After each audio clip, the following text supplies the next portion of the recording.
Okay, back with you on the Bronx Buzz, and I was just saying how unbelievable our next guest is, as well as his photographs.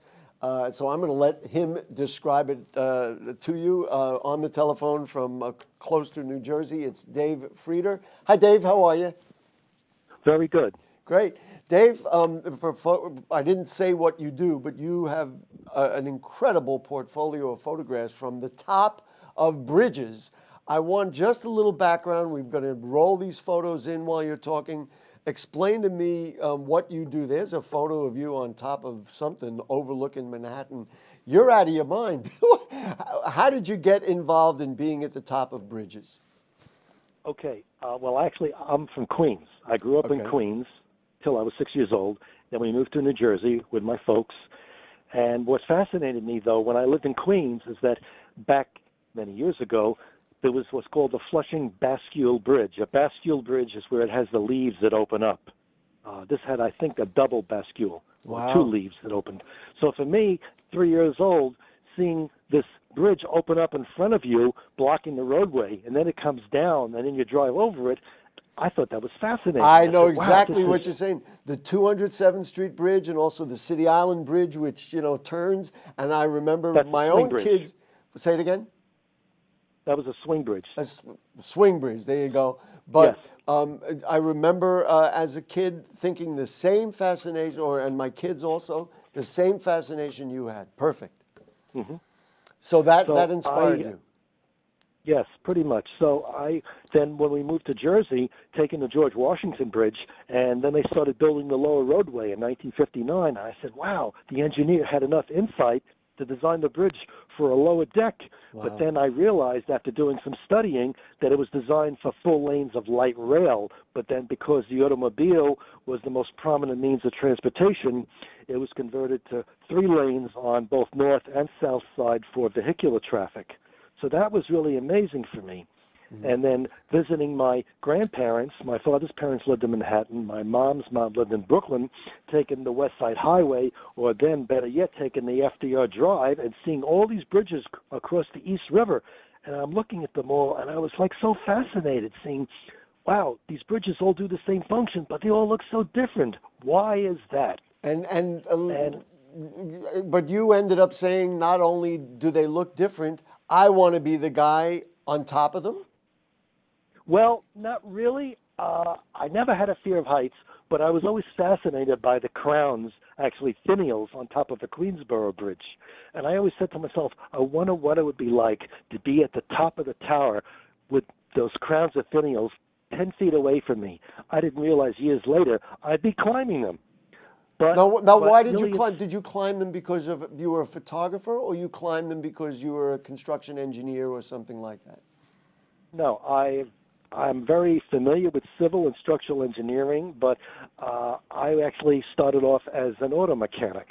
So I worked on cars for 5-6 years, and my best bet from there was electronics. Eventually, I became a technician servicing and installing X-ray equipment in the tri-state area. And then after that, I decided I don't want to work for someone anymore. I want to work for myself. So I did all types of home repairs. Now I'm retired, so now I can pursue my photography full time. But how do you get up to the top of the bridges? I mean, we've been showing some of these photos. How do you get up to the top of the bridges to to take the pictures? You get a pass. You say, hey, folks, I'm going to be climbing up. I mean, how does that work? Well, before 9/11, I had almost unprecedented access to climb and photograph all of the bridges. I would contact, let's say, New York City DOT to get up on Brooklyn Bridge. As long as I had my insurance intact, you have to have a high liability insurance. This gets the bridge authority and everyone else off the hook in case you fall, you drop something, and then 2 iron workers from DOT would escort me, and that cost me X amount of dollars. But with the other bridges, if I worked with the contractor that was repairing the bridges, then DOT said, fine, as long as they take you under their wing, and you have your insurance, then you can go up with the contractor, which I did. Wow. I never had a problem with really any of them.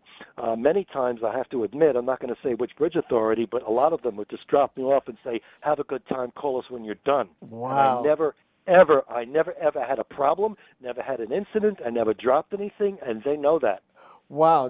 Dave, any anecdotes from your perspective about what what you did, what you see, any surprises?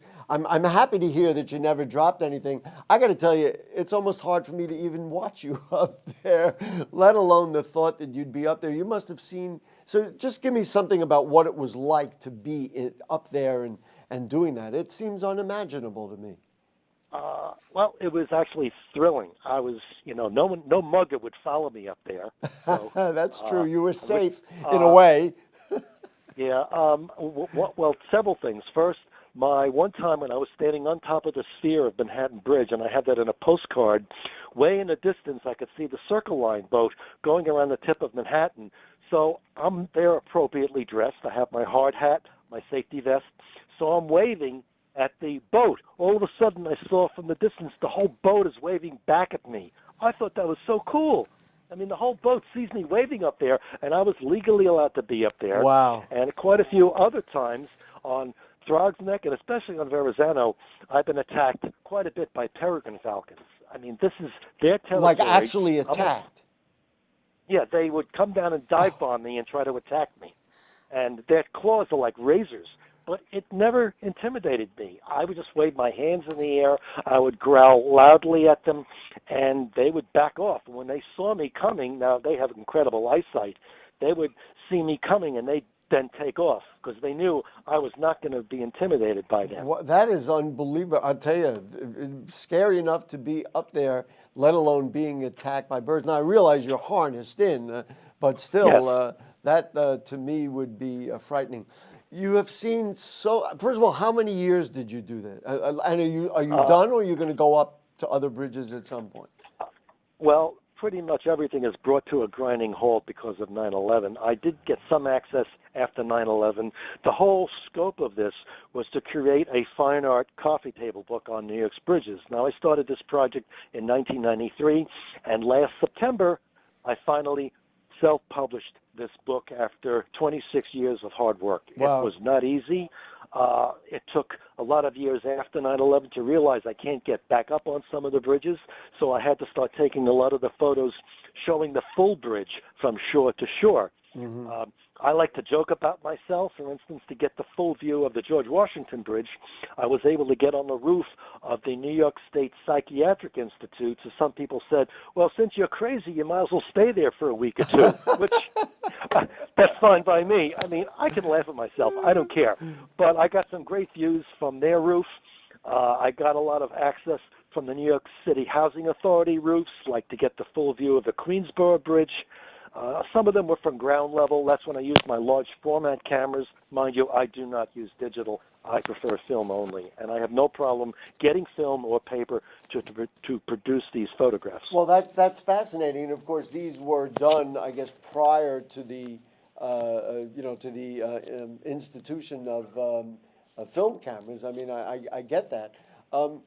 In terms of taking the photographs and turning them around and making a book. From what you're saying, it sounds like unless there's a construction engineer willing to take the photos, what you have done is done. Nobody else is going to be able to do it in this way. Yeah, like I said, after 9/11, it's severely restricted. I used to have great access with the TBTA, that's the Triborough Bridge and Tunnel Authority. Right. They made a 180-degree change. They have given me quite a hard time after 9/11 when I'm even photographing on park property. Right. They would give me a hard time. Well, So this has changed a lot. I mean, the Port Authority, though, they were great. They've helped me so much, even with the production of my book. Some of their engineers actually helped me with some technical information with their bridges. The DOT, some of the fellows were okay. Amtrak, of course, would not allow me back up on the Hellgate Bridge. But this was a lot of heartache and aggravation. People have no idea what I had to go through to create this. it's just, the thoughts I had from the very beginning to finally create this book was mind-boggling. Well, you say what you had to go through, and I guess I am sympathetic to, the issues of creating the book and putting it together and, selecting the photos and ultimately publishing it. But when you talk about what you had to go through, I just can't believe, I mean, just the thought of you climbing up. Now, I've walked across the George Washington Bridge several times, number of times. And even looking down at the water, from the pathway, I get scared. I cannot imagine alone, and they would let you alone going all the way up there. It's unimaginable. Do you have a favorite bridge or a favorite view? I mean, they're all spectacular to me, but tell me a little bit about your own preferences after actually seeing all this stuff close firsthand. Well, my favorite bridge, no contest, GWB. I mean, just it's a masterpiece of engineering. It is so massive. I mean, I like the Brooklyn Bridge. It's really cool. It is a New York icon. That's why I had to put it on the front of the dust jacket on my book. I wanted the GWB, but no bridge says New York more than the Brooklyn Bridge. So that had to go on the front. Then my favorite bridge, of course, went on the back of the dust jacket. And actually, I was outvoted by a lot of friends which photo that would be. So I had to go with the majority. But I just find the GWB just so massive when you're up there, when you're climbing the steelwork. It is so huge, and something that most people don't realize, because of New York's bridges, that's why California has its Golden Gate Bridge, the Bay Bridge, and that's why the longest suspension bridge in the world is in Japan, again, because of New York's bridges. And mind you, there are 2,077 bridges in the city of New York. Wow. Who knew? The last thing I just want to say, and you brought it up earlier in the program, and that was the idea that they added a lower deck, and that would underscore your point about it engineering feat. I mean, but listen, we're almost out of time. Name of the book, and of course, I guess you can get it on Amazon and B&N and all those places. Yes, I really prefer people if they could purchase it through my website, but buy it through PayPal. Amazon charges quite a bit. And if they buy it through PayPal, I will sign the book for them. Oh, and the name of the book is? The Magnificent Bridges of New York City. By Dave Frieder. Dave, you are just wonderful. This is unique. Nobody's ever going to be able to do what you've done, and you have documented it, and we thank you for coming on the Bronx Buzz this evening, and Great, thank you. Wish you good luck. Stay in touch. If you ever get up there again, let us know. Okay, I will. Thank you so much. All right, there you go. Wow, there it is, the great Dave Frieder, one of a kind. You saw the pictures on top of the Throg's Neck, on top of the Whitestone, on top of all our Bronx bridges. Unbelievable.